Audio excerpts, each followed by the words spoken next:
year is a result of a lot of planning, execution, great team effort, and a lot of hard work from over 100 FLO members who are part of the committee and as event chairs. Thank you, ladies, for being part of this journey. I now end with this quote from Helen Keller. Alone, we can do so little, but together, we can do so much. Thank you, ladies. One person whom you would like to credit the most as far as your achievements are concerned? My mother, Sita Lakshmi Subramaniam is her name.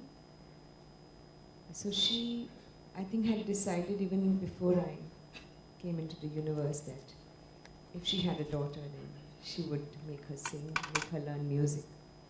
And she did that against so many odds that she had to face raising us as a single parent, taking me to the right guru at the right time, inspiring me all the time, making me practice, wake up in the morning, without for even a moment losing focus on what she wanted to make with me. So it's my mother. And Anand, I know that it is your mother who was your first guru, but would you like to, is there someone else, or even if it's your mother, would you like to dwell on the role that she played?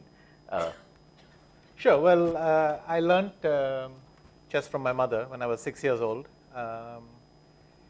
It's slightly unusual because most chess players learn it from their father. That's the number one. Of course, some will pick it up from friends, but you know, statistically, father is the number one coach. But in my case, it was my mother, and she was heavily involved. So it wasn't just that she taught me how to play and left it at that. I'll give you one example. When I was in the Philippines, my father was posted there for a year. There was a TV show which would come on when I was at school.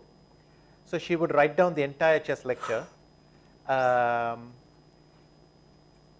down the puzzle that they would pose, and then when I got back from school, after finishing my homework, I got to then see what they had shown on TV. And in those days, there was no VCRs was on. Literally everything on pen and paper, we'd replay the game, and then we'd solve the puzzle and send it in. And so she was very heavily involved. I just wanted to give you that. Which was the one defining moment in your career when you knew that you had reached a position from where there was no looking back? There was no question of, you already mentioned about not going back to Bombay, but you knew that you had arrived in the classical musical scene. So when I saw this, I'll tell you which was my moment when I saw you arriving, but you first finished. So when I saw this question in your email 48 hours ago, you had enough time to prepare. I had enough time, and I yet am not prepared because I don't think it was just one moment. Every time it was a different moment, and often it was only after the moment had passed that I realized, oh, that was a successful one.